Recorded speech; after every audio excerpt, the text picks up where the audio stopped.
Daniel Ricciardo's time at McLaren is over. After 2 seasons of lackluster performances, the Papaya team have had enough and chosen to replace the Aussie with a newer and fresher model known as current F2 champion Oscar Piastri. It marks the end of what many would agree have been the toughest years in Daniel's career so far, with this season in particular having little to nothing in terms of highlights to speak of. And with Ricardo currently only having a quarter of the points of his teammate, you can't argue too much on McLaren's decision to drop him. However, as he has shown over his years in F1, he does have the potential to be one of the top dogs in the sport. With 8 wins and 32 podiums to his name, he's no Nicholas Latifi. So even with his recent downturn in form, you'd assume he still has some options going forward as to where he wants to be for 2023 and beyond. So today we're going to be going over some of these options and figuring out which one of them will be best for the Honey Badger. Let's get into it. Now, when the news first broke of Danny Ric's exit, many, like myself, assumed that he would be most likely going back to Alpine, who, thanks to McLaren's sneaky contract work, having been left without a driver to join Ocon next season. The two were paired up in 2020 and, by all regards, got on and worked well together,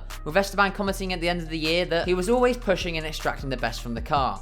It's been good to have him for my benchmark. The pair were a strong lineup and a mix of experience and young talent that the team were looking for at that time. However, with Ocon now heading into his 7th year next season, it seems like Alpine might not be searching for an elder statesman anymore. Instead, the favourite for the seat seems to be fellow Frenchman Pierre Gasly, with the thought of 2 French drivers in that French team assumingly having the Alpine higher-ups licking their lips. But aside from Pierre, Mick Schumacher has also been linked to the seat, with Ocon making it clear that he'd like to see the son of his childhood hero join him in 2023. However, unless Mick can pull something special out of this last bit of the season, I'll be really shocked to see that happen. As for Ricardo though, Alpine is definitely the best seat he can get on the grid at this point, with it being the closest thing he can get to a sidestep in terms of performance when compared to his current McLaren, yet with all these other drivers in the mix, and the fact that Daniel's already had his shot with the team who paid a lot of money to have him just for him to leave after 2 seasons, I can't really see it happening. So what are the other options? Well, if Pierre gets the seat, that obviously opens up a space at AlphaTauri, another team which Daniel's already been a part of back in its Toro Rosso days, and obviously it would be a massive backstep with the AT03 not being the fastest car to come out of Italy, but it's still an F1 car on the F1 grid, and at this point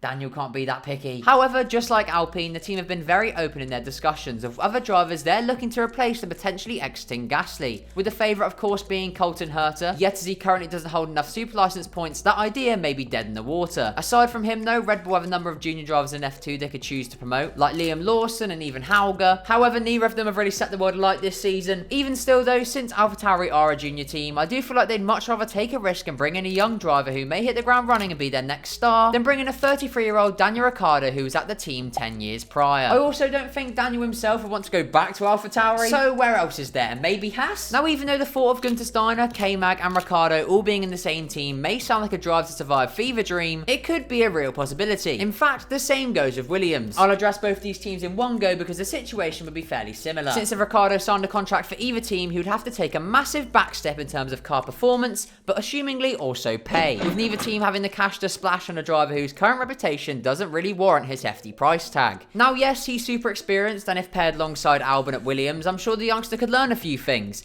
But Ricardo has made it very clear that he wants to fight at the front end. So I personally can't see Daniel wanting to join either Haas or Williams, but out of the two, Haas would probably be the better option since Albon's really come in and made Williams his own, and it's likely he's going to want to be the #1 driver there for at least a couple years to come. Another option that's been flying around recently though is a reserve driver role for Mercedes, which Daniel said he is open to, but obviously it's not his first option. And yes, while it would be good for Ricardo to be a part of the Mercedes family, realistically he's not going to get much out of it. You know, maybe a couple of practice sessions next year, and then potentially when Hamilton retires at some point he might get a look at that seat. But by that point I think there's going to be another young talent or another driver who's going to take it first, and if I put my money on it, it's going to be Lando Norris. So, what else is there then? Well, outside of F1, the world really is Daniel's oyster, with IndyCar being the most obvious choice. However, Daniel once again has made it very clear he wants to be in F1, with Zach Brown even admitting they did offer Daniel a seat at the IndyCar team, which he declined. I would say currently I still see myself as more of a fan of Indy. It's not necessarily that I'm not interested in it, it's more that I still feel like there is unfinished business here. That's why I've kind of got blinkers on for F1 still, to try and make it work here before I invest time into something else. So as I've been saying throughout this video, Daniel's made it very clear, say it with me, he wants to be in F1. No IndyCar, no NASCAR, no WEC, F1.